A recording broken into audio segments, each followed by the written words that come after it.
Hi hello ನಮಸ್ಕಾರ welcome to boss TV Kannada. ನಾನು ಮಂಜುನಾಥ್ ಶ್ರೀನಿವಾಸ್. ಇವತ್ತಿನ ಬಾಸ್ ಟಿವಿ ಸ್ಪೆಷಲ್ ನಲ್ಲಿ ನಮ್ಮ ಜೊತೆ ಜಾಯ್ನ್ ಆಗ್ತಾ ಇದ್ದಾರೆ. ಇವರು ಅಂಡರ್ 19 ಹಾಗೂ ಅಂಡರ್ 22 ಕ್ರಿಕೆಟರ್ ಆಗಿ ಕರ್ನಾಟಕವನ್ನ ಪ್ರತಿನಿಧಿಸಿ ನಂತರ ಕಿಚ್ಚನ ಜೊತೆ ಮ್ಯಾಕ್ಸ್ ಸಿನಿಮಾದಲ್ಲಿ ಅಭಿನಯಿಸಿ ಸೆಂಟ್ರಲ್ ಗವರ್ನಮೆಂಟ್ ಜಾಬ್ಗೆ ಕೊಟ್ಟು ಈಗ ಬ್ಯಾಕ್ ಟು ಬ್ಯಾಕ್ ಸಿನಿಮಾಗಳಲ್ಲಿ ಮಿಂಚ್ತಾ ಇರುವಂತಹ ನಮ್ಮ ನಿಮ್ಮೆಲ್ಲರ ಪ್ರೀತಿಯ ಪ್ರವೀಣ್ ಗೌಡ ಅವರು. ಪ್ರವೀಣ್ ಅವರೇ, ಮೊದಲನೇದಾಗಿ ನಮಸ್ತೆ, ಕಾರ್ಯಕ್ರಮಕ್ಕೆ ಸ್ವಾಗತ. ನಮಸ್ಕಾರ. ಹೇಗಿದ್ದೀರಾ? ನಿಮ್ಮ ಆಶೀರ್ವಾದ ಒಂದು ರೇಂಜಲ್ಲಿ ಇದೀವಿ. ಆಶೀರ್ವಾದ ಅನ್ನೋಷ್ಟು ದೊಡ್ಡ ವ್ಯಕ್ತಿ ನಾನಲ್ಲ, ಸಪೋರ್ಟ್ ಅಂತ ಹೇಳ್ಬೋದು. ಅಲ್ಲ, ಎಲ್ಲರ ಆಶೀರ್ವಾದನೂ ಇರಬೇಕು. ಹಂಗೆ ಹಂಗೆ ನಿಮ್ಮ ಆಶೀರ್ವಾದನೂ ಇದ್ರೆ ಖಂಡಿತವಾಗ್ಲೂ ನಮ್ ಸಪೋರ್ಟ್ ಇರುತ್ತೆ. ನಿಮ್ ಪ್ರಕಾರ ಆಶೀರ್ವಾದ, ನನ್ನ ಪ್ರಕಾರ ಸಪೋರ್ಟ್. ಹೇಗ್ ನಡೀತಿದೆ ಅಂಡ್ ಲೈಫಲ್ಲಿ ಏನೆಲ್ಲ ನಡೀತಾ ಇದೆ? ಸದ್ಯಕ್ಕೆ ನೀವು ಹೇಳ್ದಂಗೆ ಇದೆ ನಂದು ಪಾಸ್ಟ್ ಲೈಫ್ ಇದಿದ್ದು. ಸೊ ಇವಾಗ ಮುಂದಕ್ಕೆ ಒಂದು 3-4 ಪ್ರಾಜೆಕ್ಟ್ಸ್ ಇದೆ. ಸೊ ಇವಾಗ ಕಮ್ಮಿಂಗ್ ಇನ್ನೊಂದು ಅನದರ್ 2 weeks ಅಲ್ಲಿ ಇನ್ನೊಂದು ಹೊಸ ಪ್ರಾಜೆಕ್ಟ್ ಸ್ಟಾರ್ಟ್ ಆಗುತ್ತೆ. ನಂದು ಲಾಂಚ್ ಮಾಡ್ತಾ ಇದ್ದಾರೆ ಹೀರೋ ಆಗಿ. ಸೊ ಅದೊಂದು ನಡೀತಾ ಇದೆ, ವರ್ಕ್ಶಾಪ್ ಎಲ್ಲ ನಡೀತಾ ಇದೆ ಅಷ್ಟೇ. ಸದ್ಯಕ್ಕೆ ಕ್ರಿಕೆಟ್ಗೆ ಸ್ವಲ್ಪ ಬ್ರೇಕ್ ಕೊಟ್ಟಿದ್ದೀನಿ ಇವಾಗ. ಸೊ ಅದು ಇದು ಯಾವುದೋ ಕಪ್ಪು ಅದು ಇದು ಏನೋ ನಡೆಸ್ತಾ ಇರ್ತಾರಲ್ಲ, ಸ್ಯಾಂಡಲ್ವುಡ್ ಕಪ್ಪು, ಈ ಕಪ್ ಆ ಕಪ್, ಅದಾಡ್ಕೊಂಡು ಫಿಟ್ನೆಸ್ ಮೇಂಟೈನ್ ಮಾಡ್ಕೊಂಡು ಹಿಂಗಿದೀನಿ ಇವಾಗ. ಪ್ರವೀಣ್ ಗೌಡ ಅವರು ಬಣ್ಣದ ಬದುಕಿಗೆ ಬರೋದಕ್ಕೆ ಕಾರಣ ಏನು ಅಂತ?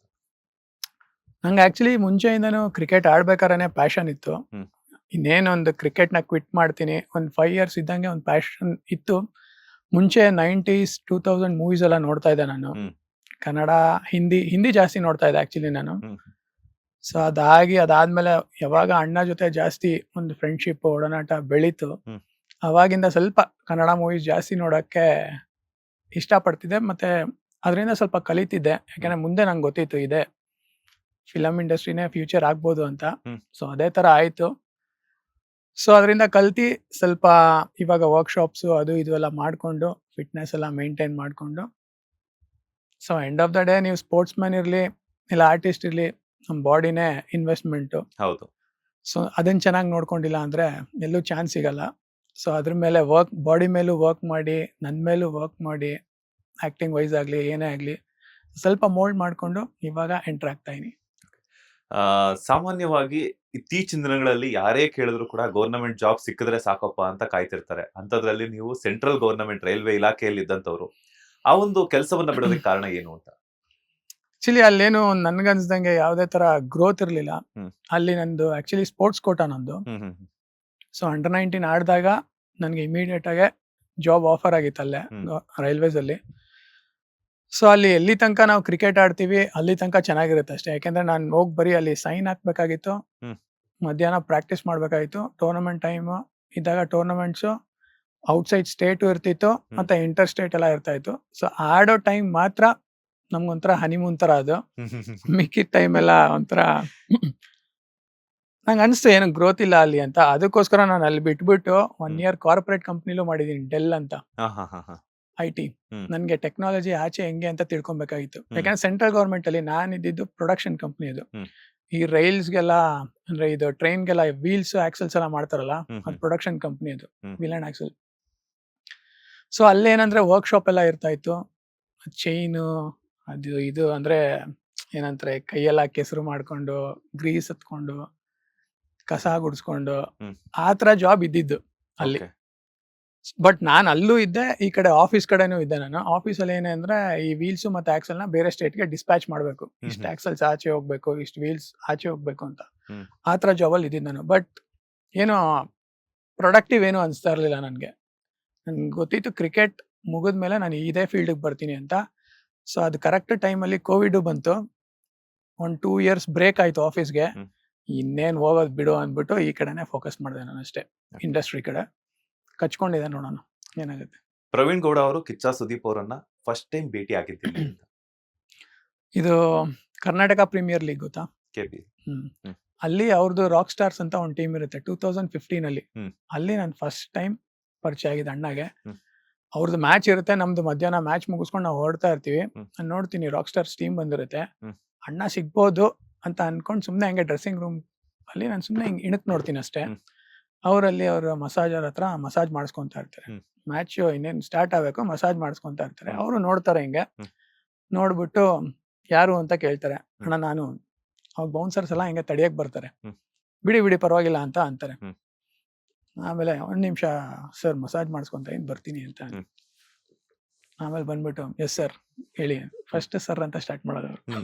ಎಸ್ ಸರ್ ಹೇಳಿ, ಏನಿಲ್ಲ ಅಣ್ಣ ಒಂದು ಫೋಟೋ ಬೇಕಾಗಿತ್ತು ಅಷ್ಟೇನಾ ವಾಚಿನ ಅಂದ್ಬಿಟ್ಟು ಆಮೇಲೆ ಒಂದು ಫೋಟೋ ಕೊಟ್ಬಿಟ್ಟು ಹ್ಮ್. ಅದೇ ಫಸ್ಟ್ ಮೀಟ್ ಕಳಿಸ್ತಾರೆ. ಅದಾಗಿ ನೆಕ್ಸ್ಟ್ 2017ಗೆ ನನ್ನ ಫ್ರೆಂಡ್ ರಿತೇಶ್ ಭಟ್ಕಲ್ ಅಂತ ಇರ್ತಾನೆ, ಅವ್ನು ಕರ್ಕೊಂಡೋಗಿ ಇಂಟ್ರೊಡ್ಯೂಸ್ ಮಾಡಿಸ್ತಾನೆ ಅಣ್ಣಗೆ. ಹ್ಮ್. ನೆಕ್ಸ್ಟ್ ಡೇ ಸಾನ್ವಿ ಬರ್ಡೇ ಇರುತ್ತೆ. ಓಕೆ. ಸೊ ನಾವು ಒಂದು 9 o'clock 10 o'clock ಹಂಗೆ ಹೋಗಿರ್ತೀವಿ. ಅಕ್ಕ ಎಲ್ಲ ಇರ್ತಾರೆ. ಹ್ಮ್. ಹಂಗೆ ಚಿಚ್ಚಾಟ್ ಮಾಡ್ಕೊಂಡು ಹ್ಮ್. ನಾನು ಮಾತಾಡ್ಸೋದೇ ಇಲ್ಲ ಅಣ್ಣ ಅಕ್ಕಗೆ ಯಾರಿಗೂ ಮಾತಾಡ್ಸಲ್ಲ. ನನ್ನ ಫಸ್ಟ್ ಟೈಮ್ ಅಲ್ಲ ಅದು, ಭಯ, ಒಂದು ರೆಸ್ಪೆಕ್ಟ್. ಸೊ ಕೇಕ್ ಕಟ್ ಮಾಡ್ತೀವಿ, ಸಾನದು ಬರ್ತೀವಿ ಹ್ಮ್. ಅಷ್ಟೇ. ಹಿಂಗೆ ಒಂದು 2-3 months ಹಿಂಗೆ ನಡೀತಾ ಇರುತ್ತೆ. ನಾನ್ ಮಾತಾಡ್ಸಲ್ಲ, ಅಣ್ಣ ಮಾತಾಡ್ಸಲ್ಲ. ಅಣ್ಣನೇ ಏನಾನ ಕ್ರಿಕೆಟ್ ಇದ್ರೆ ಹ್ಮ್. ಮಾತಾಡಿಸ್ತಾರೆ. ಹ್ಮ್. ಹಂಗೆ ನಡ್ಕೊಂಡ್ ಬರುತ್ತೆ. ಸೊ ನಾನು 2015 ಮೀಟ್ ಆಗಿದ್ದು ಫಸ್ಟ್. ಓಕೆ. ಅದಾದ್ಮೇಲೆ ಒಂದು ಜರ್ನಿ ಇದೆ ಇವಾಗ ತನಕ. ಅದು ಹೋಗ್ತಾ ಹೋಗ್ತಾ ಹೇಳ್ತೀನಿ. ಯಾವ ಟೈಮಲ್ಲಿ ನಿಮ್ಗೆ ಕಿಚ್ಚ ಸುದೀಪ್ ಅವ್ರು ಅಂತಂದ್ರೆ ಒಬ್ಬ ಫೇವ್ರೆಟ್ ಪರ್ಸನ್ ಆಗೋದಕ್ಕೆ ಶುರುವಾದ್ರು ಅಥವಾ ಒಂದು ಬೆಸ್ಟ್ ಪರ್ಸನ್ ಆಗೋದಕ್ಕೆ ಶುರುವಾದ್ರು ಅಂತ?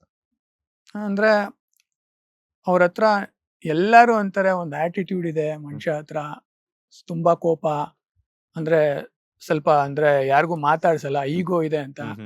ಅದೆಲ್ಲ ನಾನು ಇವತ್ವರೆಗೂ ನಾನು ನೋಡಿಲ್ಲ. ಹ್ಮ್. ಯಾಕೆಂದ್ರೆ ಆಕ್ಚುಲಿ ಸುದೀಪ್ ಅಣ್ಣ ಅಂದ್ರೆ ಒಂದು ಚಿಕ್ಕ ಮಗು ತರ. ಹ್ಮ್. ನೀವು ಅದನ್ನ ನಕ್ಕೊಂಡ್ ಮಾತಾಡಿಸ್ದ ಅಂದ್ರೆ ಅದೇನಕ್ಕೆ ನಿಮ್ಗೆ ಕೋಪ ತೋರಿಸುತ್ತೆ. ನೀವ್ ಆಟಿಟ್ಯೂಡ್ ತೋರಿಸಿದ್ರೆ ಮಾತ್ರ ಅದು ಆಟಿಟ್ಯೂಡ್ ತೋರಿಸೋದು. ಸೊ ಅದೊಂದು ಮಗು ತರ ಅನ್ಸ್ಬಿಡ್ತು ನನ್ಗೆ. ಆಮೇಲೆ ಅವ್ರ ಜೊತೆ ಬೆಳೆಯಕ್ಕೆ ಅವ್ರದ್ದು ಅಂದ್ರೆ ಡೈಲಿ ಹೆಂಗೆ ಅವ್ರ ಲೈಫ್ ಕಳೀತಾರೆ, ಹ್ಮ್. ಎಷ್ಟು ಕಷ್ಟ ಪಡ್ತಾರೆ, ಎಷ್ಟು ಹಾರ್ಡ್ ವರ್ಕಿಂಗ್ ಆಗಿರ್ತಾರೆ ಲೈಫಲ್ಲಿ. ಹ್ಮ್. ಸಿನಿಮಾ ಅಂತ ಬಂತು ಅಂದ್ರೆ ಎಷ್ಟು ಜೀವ ಕೊಡ್ತಾರೆ ಅದಕ್ಕೆ. ಅದೆಲ್ಲ ಬಿಟ್ಟು ಅದ್ ಸಿನಿಮಾ ಅದು. ಇದೆಲ್ಲ ಪರ್ಸನಲ್ ಲೈಫ್ ಬರ್ಬೇಕು ಅಂದ್ರೆ ಒಂದ್ ಚಿಕ್ಕ ಮಗು, ಹ್ಮ್. ಅದೇ ನಂಗೆ ಇಷ್ಟ ಆಗಿದೆ ಆಕ್ಚುಲಿ. ಅಂದ್ರೆ ಎಷ್ಟು ಕೇರ್ ಮಾಡ್ತಾರೆ ಒಬ್ರು ಇಷ್ಟ ಆದ್ರೆ, ಕೇರಿಂಗ್ ಆಗ್ಲಿ, ಅವ್ರಿಗೆ ಹೆಲ್ಪ್ ಮಾಡೋದಾಗ್ಲಿ, ಅವ್ರಿಗೆ ಗೊತ್ತಿಲ್ಲ ಹೆಲ್ಪ್ ಮಾಡೋದಾಗ್ಲಿ, ಅದೆಲ್ಲ ತುಂಬಾ ಮಾಡ್ತಾರೆ. ತುಂಬಾ ಜನಕ್ಕೆ ಗೊತ್ತಿಲ್ಲ. ಹ್ಮ್. ಯಾರು ಅವ್ರ ಹತ್ರ ಇರ್ತಾರೆ ಅವ್ರಿಗೆ ಮಾತ್ರ ಗೊತ್ತಿರುತ್ತೆ ಅಷ್ಟೇ. ಸೊ ಅವಾಗಿಂದ ಇಷ್ಟ ಆಗ ಸ್ಟಾರ್ಟ್ ಆಗಿದೆ ಅಣ್ಣ. ಕೋವಿಡ್ ಆದ್ಮೇಲಿಂದ ಒಂಥರ ಈ ಗರ್ಲ್ ಫ್ರೆಂಡ್, ಹೆಂಡತಿ ಹ್ಮ್. ಹಂಗೆ ಅನ್ಕೊಳ್ಳಿ. ಆತರ ಆದ್ರು. Okay. ಅದಕ್ಕೂ ಒಂದ್ ರೀಸನ್ ಇದೆ, ಹಾ. ಹೇಳ್ತೀನಿ ಮುಂದೆ. ಓಕೆ. ಸುದೀಪ್ ಅವ್ರು ಆಕ್ಟ್ ಮಾಡಿರುವಂತ ಸಿನಿಮಾಗಳಲ್ಲಿ ನಿಮ್ಗೆ ತುಂಬಾ ಇನ್ಸ್ಪಿರೇಷನ್ ಕೊಟ್ಟಂತಹ ಸಿನಿಮಾ ಯಾವುದು ಅಂತ? ಫಸ್ಟ್ ಹುಚ್ಚ, ಹ್ಮ್. ಅದ್ ಬಿಟ್ರೆ ಇದು ವಿಷ್ಣುವರ್ಧನ. ಹ್ಮ್.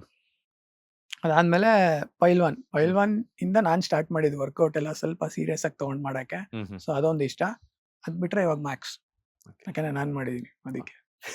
ಬ್ಲಾಕ್ ಬಸ್ಟರ್ ಹಿಟ್ ಬೇರೆ ಅದು. Okay. ಅಂದ್ರೆ ಈಗ ಸುದೀಪ್ ಅವ್ರು ಮಾಡಿರುವಂತಹ ಸಿನಿಮಾಗಳಲ್ಲಿ ಯಾವ್ದಾದ್ರು ಒಂದು ಸಿನಿಮಾವನ್ನ ನೀವು ಆಯ್ಕೆ ಮಾಡ್ಕೊಂಡು ಮಾಡೋದಾದ್ರೆ ಮುಂದಿನ ದಿನಗಳಲ್ಲಿ ಯಾವ ಸಿನಿಮಾದಲ್ಲಿ ಆಕ್ಟ್ ಮಾಡ್ತೀರಾ? ಸುದೀಪ್ ಅವರು ಪ್ಲೇ ಮಾಡಿರುವಂತ ಕ್ಯಾರೆಕ್ಟರ್ನ ಮಾಡ್ತೀರಾ ಅಂತ? ಅದಂತೂ ಇವತ್ವರೆಗೂ ಯಾರು ಟ್ರೈವ್ ಮಾಡಿಲ್ಲ, ಮಾಡೋದು ಇಲ್ಲ. ನಾನ್ ಮಾಡ್ಬೇಕು ಅಂತ ಅನ್ಕೊಂಡ್ರೆ ಈಗ ಈಗ ಯಾಕೆ ಈಗ ಅಷ್ಟೊಂದು ಇಷ್ಟ? ವಿಲನ್ ಬಟ್ ಹೀರೋ ಸರ್ ಅಣ್ಣ Okay. ಅದ್ರಲ್ಲಿ, ಅದಕ್ಕೆ ಇಷ್ಟ ನಂಗೆ. ಎಲ್ಲಾರು ಅನ್ಕೊಳೋದ್ ವಿಲನ್ ಅಂತ, hmm. But villain played as hero, ಅದಕ್ಕೆ ಇಷ್ಟ ನಂಗೆ. ಆ ನೊಣ ಇಟ್ಕೊಂಡು, ನೊಣಾನೇ ಇಲ್ಲ ಆಕ್ಚುಲಿ ಅಲ್ಲಿ, ಹ್ಮ್. ಅದು ರಾಜಮೌಳಿ ಸರ್ ಸುಮ್ನೆ ಹಿಂಗ್ ಆಕ್ಷನ್ ಮಾಡ್ತಾ ಇರ್ತಾರೆ ಅಷ್ಟೇ. ಹ್ಮ್. ಅದೆಷ್ಟು ಕಷ್ಟ ಇದೆ ಅಂದ್ರೆ ಪ್ಲೇ ಮಾಡೋದು. ಏನು ಇಲ್ದೇ ಇರೋ ಆಬ್ಜೆಕ್ಟ್ ಹಿಂಗ್ ನೋಡ್ಕೊಂಡು ಹಿಂಗೆಲ್ಲ ಅನ್ಬೇಕು ಅಂದ್ರೆ ಹ್ಮ್. ತುಂಬಾ ಕಷ್ಟ ಇದೆ. ಬಟ್ ಅದು ವರ್ಸಟೈಲ್ ಆಕ್ಟರೇ ಮಾಡಕ್ಕಾಗೋದು ಆತರ. ಖಂಡಿತವಾಗಲ್ಲ. ಇದುವರೆಗೂ ಯಾರು ಮಾಡಿಲ್ಲ ಟ್ರೈ. ಅದು ಮಾಡಿದ್ರೆ ಆತರ ಮೂವಿ ಮಾಡ್ಬೇಕು ಅಣ್ಣದು. ಲೇಟೆಸ್ಟ್ ಹಾಗೂ ಇಂಟ್ರೆಸ್ಟಿಂಗ್ ಸುದ್ದಿಗಳಿಗಾಗಿ ಬಾಸ್ ಟಿವಿ ಕನ್ನಡ ಚಾನೆಲ್ನ ಸಬ್ಸ್ಕ್ರೈಬ್ ಮಾಡಿ. ಹಾಗೆಯೇ ಬೆಲ್ ಐಕಾನ್ ಪ್ರೆಸ್ ಮಾಡಿ. ಇದರ ಜೊತೆಗೆ ಫೇಸ್ಬುಕ್, ಇನ್ಸ್ಟಾಗ್ರಾಮ್, ಎಕ್ಸ್ನಲ್ಲೂ ಮಿಸ್ ಮಾಡದೆ ಫಾಲೋ ಮಾಡಿ.